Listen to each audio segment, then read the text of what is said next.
Microsoft is rolling out a brand new version of Windows, Windows 11, and there's some interesting stuff that I wanted to test out firsthand. There are brand new interface elements, some cool new ways to group apps together, and Android apps. All those great art apps? Yeah, those are going to be coming to Windows. Well, with a catch. Hello, my name is Brad. I review tech for creative professionals. Before I get too deep into today's video, I want to shout out today's sponsor, Best Buy. While I was exploring Windows 11, one thing that stood out to me was how Microsoft is thinking about making their experiences more seamless between devices. Devices like this one. This is the Surface Duo. One of the cool things about partnering with Best Buy for videos like this one is that they send you out these devices to test out. Pretty cool. If you're not familiar with the Duo, it is a two-screen Android phone/tablet. This is one of those devices that defies categorization. It runs Android, but it's skinned to give it a more Windows-like feel. And many of the features they're introducing in Windows 11, they got their start right here with the Duo. In the months since its release, Microsoft keeps rolling out software updates, so the Duo is getting better and better every day. Since this is a dual-screen device, they spent a lot of time thinking through how to handle multiple apps that are running simultaneously on different screens.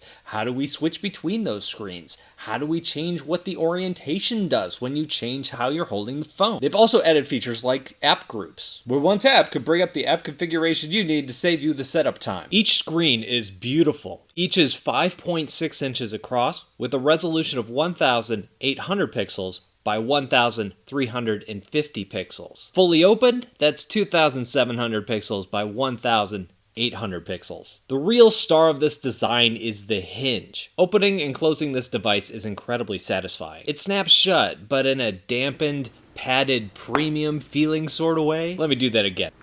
If you like your phone to also be a conversation starter, this one checks that box. I'm always asked, what is that? Is that a phone? I love the placement of the fingerprint reader. It's right here along the side. It's handy and easy to reach no matter how you have the Duo folded or unfolded. You also have a huge selection of drawing apps available for the Duo. And like every other Surface device, this one is 100% compatible with the Surface Pen, turning your new phone into a little digital sketchbook that is always with you. And with that extra screen, you could look up photo reference while you draw. You can talk to your friends while you draw. You can watch your favorite YouTube channel when you draw. What's really ridiculous about this phone is how thin it is. Folded, it's the same thickness as other phones. It's barely wide enough to accommodate the USB-C port. You have to open it up to really understand how thin and how cool it really is. What else is ridiculous about this phone is the price. Ridiculously good if you get it from Best Buy. For the rest of the summer, the Duo is 50% off until September 1st. Use the links down below in the description to get this deal while you still can. Best Buy is the vendor where you can make safe purchases. They can help you set up your device, activate it for you, make the entire process just seamless and super easy. You don't even have to go to a store to do this. You could even do a virtual phone setup with the Geek Squad. And curbside pickup is also available. Best Buy is your go-to store for all your electronic needs. If we go back in time, about a year and a half, Microsoft was working on a variation of Windows at the time that they were calling Windows 10X. Does this look familiar? Windows 10X was designed for two-screen folding devices. At the time, they showed off the Surface Neo, which was a two-screen laptop device that they were working on. It was the bigger brother to the Surface Duo. Somewhere along the line, they shelved Windows 10X, and they also put the Surface Neo back in their secret vault of machines of the future. Never to be seen again, or maybe they'll show it off this fall, we'll see. But it really looks like many of the features that they were working on for 10X made their way here into Windows 11. My favorite so far is how much thought they put into Windows configuration. They've beefed up their multiple desktop features, so now you can name and separate your desktops even more. You can put a different background image on each desktop so you can tell them apart really easily. And they've also added a variation of app groups that we saw on the Duo. Say I got a drawing program over here, and over here I maybe have a browser window open. So I'm drawing and looking at what's in the browser window. Then I get an email, so I open up my email, but that breaks up all my windows and I have to reconfigure. Well, not anymore. I can just go back to that configuration and pop it right back up. It's a little thing, but it's a really big time saver. Does something similar with extended monitors. So if you're plugged into an external monitor, what you could do is unplug it, and when you go back to plug it back in, it's gonna remember where everything was located, and it's just going to put it back the way it was, so you don't have to drag everything back over to that second monitor. The big UI thing that I think everybody is going to see is that centered toolbar. You're going to see that right away. This is the biggest UI change, and if you don't like it, you can snap it back to the left side. I'm not sure how I feel about the new start menu yet. The start menu is fine. It brings up a curated list of apps and some of the recent files that you had used. From here, you can jump in, you can see all your apps at once and scroll through the big list like you always have been able to. There's also a search bar next to it. In fact, it's not a search bar, it's a search icon. Before, you could just click on that and just search for anything, which is how I actually found most of my apps and things on Windows. Now that's another click away, and after playing with that section, it feels to me like they could have combined the start bar with the search bar if they wanted to make it more efficient. Now the big addition for artists is probably the addition of Android apps. It's not like Android drawing apps are better than what Windows already has in terms of drawing apps, but they are different. So the more the merrier, I guess. It can't hurt to have more apps available on Windows, right? Most of the drawing programs on Windows work best with keyboards and keyboard shortcuts specifically. So when you switch over to tablet mode, you know, the usability can be kind of hit or miss in many of those apps. Especially if you're losing access to your keyboard, you're losing access to a lot of the power tools that those apps provide. But as more Windows laptops incorporate touch features, and some of those laptops incorporate pens and drawing features, it would be kind of cool to have apps from Android that are designed to work without the keyboard in mind at all. So I mentioned at the beginning of the video that there is a catch with this Android app thing. The first one is that these apps are not here yet. They will be rolling out on Windows 11 later this year. Also, not every Android app will be on the Microsoft Store. I heard that there is going to be like an opt-in, opt-out process for developers. So if a developer already has, say, a Windows version of their app and they don't want the Android version popping up in the Microsoft Store, it would make sense that they'd be able to opt out of that. I'm thinking of something like Medibang or Clip Studio.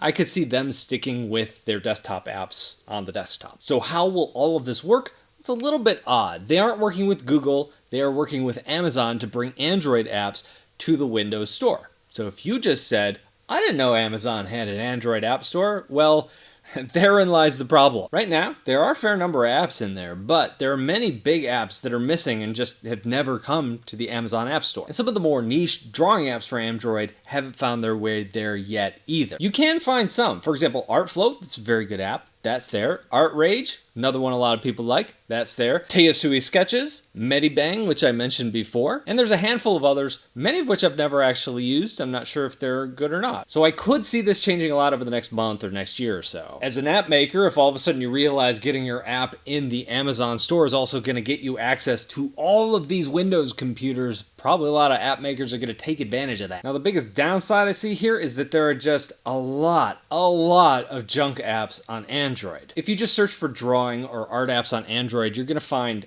hundreds of them, but there's only like 6 or 7 that I would consider worth your time. There's something to be said about quality over quantity, and I think for a lot of folks, if you don't know what you're looking for, it might be kind of hard to find an app that's really good. But this is a problem on Android already, and in some ways, I guess this is a problem with any ecosystem that becomes successful. So that covers the major things. Let's go to rapid fire mode and just cover some of the other things you should know. A lot of UI changes, like better support for light and dark modes. They're going to be moving more and more apps to the Windows Store. For example, you will be able to download the Creative Cloud app directly from the Windows App Store. I set up a lot of PCs for reviewing, and about half my apps come from the Windows App Store, and the other half of them just come from the web. So I'm going to a lot of websites and downloading. So the more stuff that moves into the Windows Store, the easier my life is going to be. Microsoft is no longer taking a cut of profits from apps that are listed in the Windows Store. Microsoft may be losing money, but I think this is a really good call on their part. One of the problems that Windows has had in general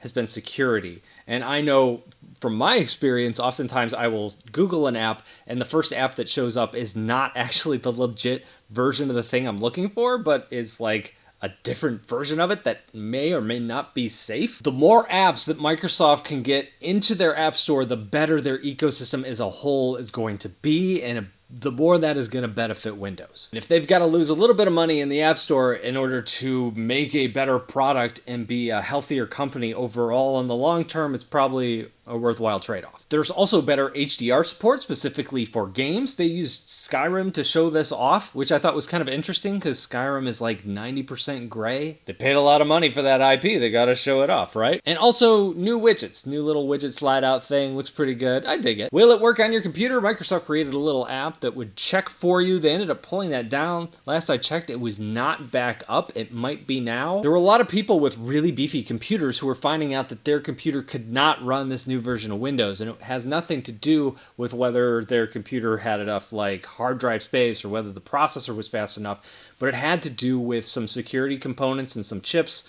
specifically one chip that needs to be on the motherboard in order for Windows 11 to run. I can see why this has frustrated a lot of users, but I also think this is probably overall long-term a good thing for Microsoft. I always think about the way Apple controls both the hardware and the software, so they can do this sort of thing unobtrusively.